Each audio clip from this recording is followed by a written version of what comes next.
Deuxième partie du rappel sur les inéquations. Maintenant, comment on représente une inéquation dans un graphique.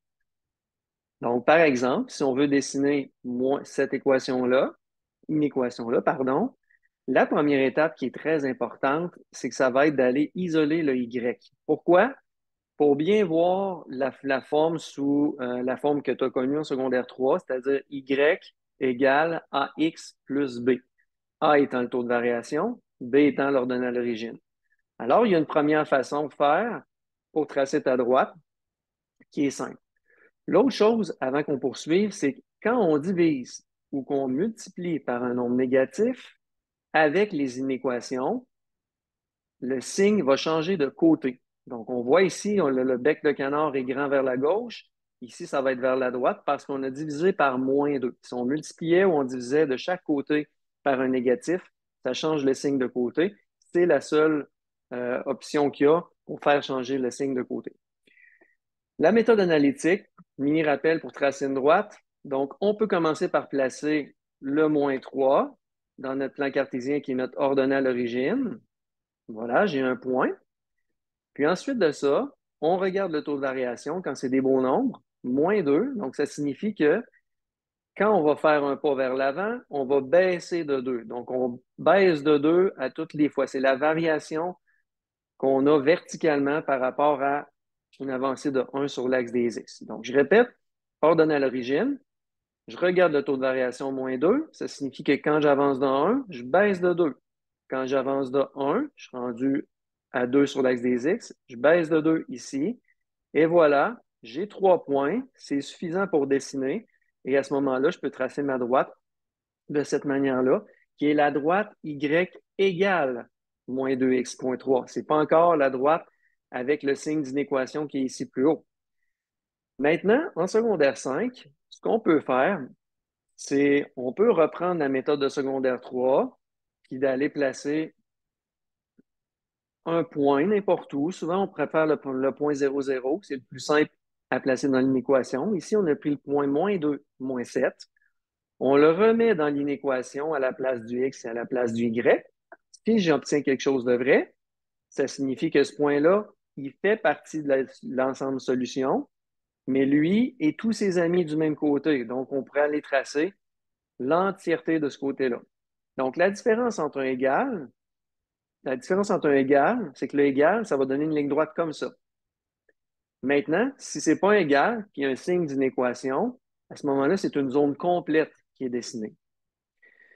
L'autre chose qu'on peut avoir comme façon de trouver rapidement sans faire la démarche qui est à droite, c'est tout simplement d'aller voir le signe d'inéquation. Si le signe d'inéquation qui est ici,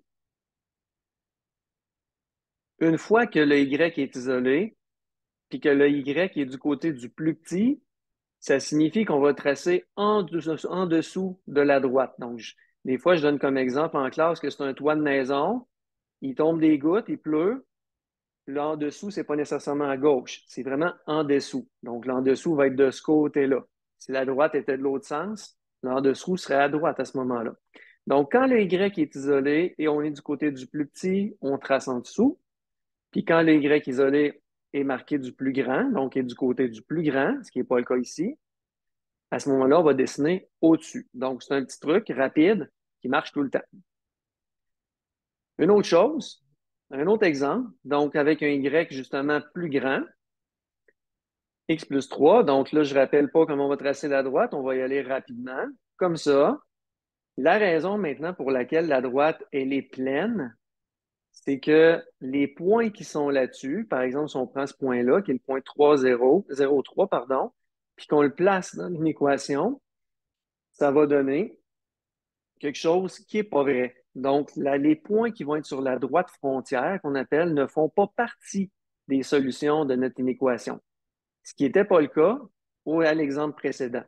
Tous les points qui sont sur la droite frontière, si je les place dans mon inéquation, ils vont faire partie de l'ensemble solution. Pourquoi?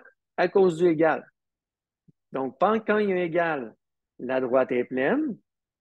Quand il n'y a pas d'égal avec le signe d'inéquation, la droite, elle est pointillée. Si on reprend notre petit truc de tantôt, puis qu'on regarde Y, donc on peut essayer encore un point. on fait le même petit test que tantôt. À ce moment-là, on va voir que on arrive avec quelque chose de faux. Donc, si c'est faux, ça veut dire que de ce côté-là, de la droite, ça ne fait pas partie de l'ensemble solution. Donc, on va tracer au-dessus. Par rapport à la méthode qu'on a trouvée tantôt, on est du côté du Y, il est isolé, c'est marqué plus grand, donc plus grand, ça va être au-dessus de la droite. Donc, en résumé, si on résume mettant plus en méthode secondaire 5, quand on a un plus grand ou un plus petit, la droite frontière, elle est pointillée. Quand on a un plus grand ou égal, plus petit ou égal, la droite frontière, elle est pleine.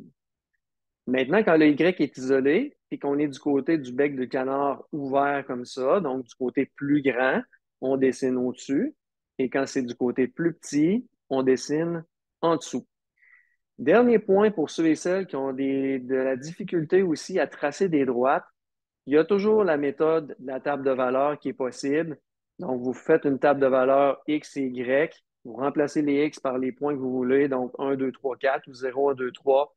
Vous trouvez les Y en les plaçant dans la droite ici, fait que ça va vous donner 3 ou 4 points. Ça, c'est utile quand parfois on a des nombres qui n'arrivent pas bien, des nombres à virgule, des choses qui n'arrivent pas bien dans le plan cartésien.